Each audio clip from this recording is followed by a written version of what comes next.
ये जो पढ़ाई लिखाई का सिस्टम है, जैसे कि हम सारे सब्जेक्ट्स को इकट्ठा पढ़ रहे हैं, इस इकट्ठे पढ़ने की जगह हमें ऐसे पढ़ना चाहिए कि हम एक सब्जेक्ट को पहले अच्छे से पढ़ें। सबसे पहले हम छोटा बड़ा पढ़ने के बाद हमें जैसे हिंदी परफेक्ट तरीके से सीख ली, व्याकरण लेने के बाद जब हमने व्याकरण को अच्छे से समझ लिया, हमने हिंदी अच्छे से सीख ली, जब हमें हिंदी अच्छे से आ गई उसके बाद हम सारे विषय पढ़ें। हम उसके बाद गणित पढ़ें, गणित को अच्छे से सीख लिया हमने, गणित को सीखने के बाद फिर हमने और भी चीज़ें सीखी, ठीक है।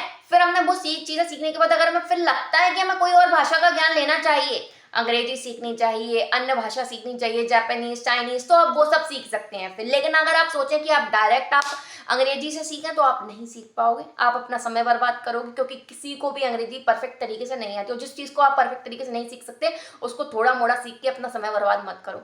किसी ने अंग्रेजी के 2-4 शब्द बोल दिए, अरे वाह अंग्रेजी आ गई। ये बताओ, जो विदेशी हैं, जो विदेश में झाड़ू पोछा लगाने वाला है, जो बाथरूम साफ कर रहा है ना, वो भी अंग्रेजी ही बोलता है।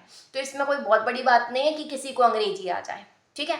इसलिए इससे कोई संबंध नहीं है कि आप अंग्रेजी सीखोगे तभी सब कुछ हो सकता है। आपको आत्म खुशी के लिए, खुद की खुशी के लिए आपको धर्म की तरफ बढ़ना चाहिए।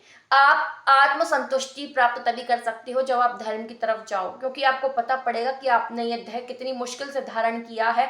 आपको 84 लाख योनियां पार करके इंसान का जन्म मिला है भगवान को प्राप्त करने के लिए। और भगवान को आप प्राप्त कैसे करोगे? जब आप खुद पे काम करोगे, ना कि इस माया के चक्कर में फंसोगे। ये पूरी माया है। इंसान को जो जैसे जीना चाहिए ना, वो कैसे जीना चाहिए, ये मान लो जैसे कि मान लो आज मैं किसी टीवी सीरियल में रोल प्ले कर रही हूँ, ठीक है। अब मैं रोल प्ले कर रही हूँ, मैं एक्टर हूँ और कोई एक्टर है, ठीक। तो जैसे मैं एक्टिंग कर रही हूँ वहां पे एक बहू के रूप में, एक बेटी के रूप में, एक भाभी के रूप में, एक बहन के रूप में, एक पत्नी के रूप में, एक बहू के रूप में, एक सास के रूप में, तो जो मैं एक्टिंग कर रही हूँ, जो रोल प्ले करने हैं वो ही रोल प्ले करने हैं। वही जैसे मान लीजिए मैं किसी की माँ हूँ तो वो माँ का रोल प्ले करना है, किसी की बेटी हूँ तो बेटी का रोल प्ले करना है। तो वो रोल प्ले जो करते हैं, तो लेकिन हमारा उससे वास्तविकता से कोई लेना देना है क्या? उस सीरियल से नहीं है। वैसे ही जैसे कि हमें उससे कोई प्रभावित नहीं होते। जैसे सास ने कुछ कह दिया तो रोल प्ले कर रहे हैं हम, केवल बहू ने कुछ कह दिया, दीदी ने कुछ कह दिया, तो केवल रोल प्ले कर रहे हैं, उससे हमारा कोई संबंध नहीं है। वैसे ही ये संसार झूठा है।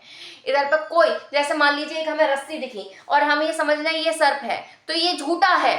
जैसे हमें पता पड़ता है अरे ये तो हमारा भ्रम था, वैसे ही ये भ्रम है। इधर पर कोई नहीं है अपना, सब माया है, सब झूठी है, ये सिर्फ छल है और कुछ भी नहीं है। इसीलिए इस माया जाल से बाहर निकलो। राधे राधे।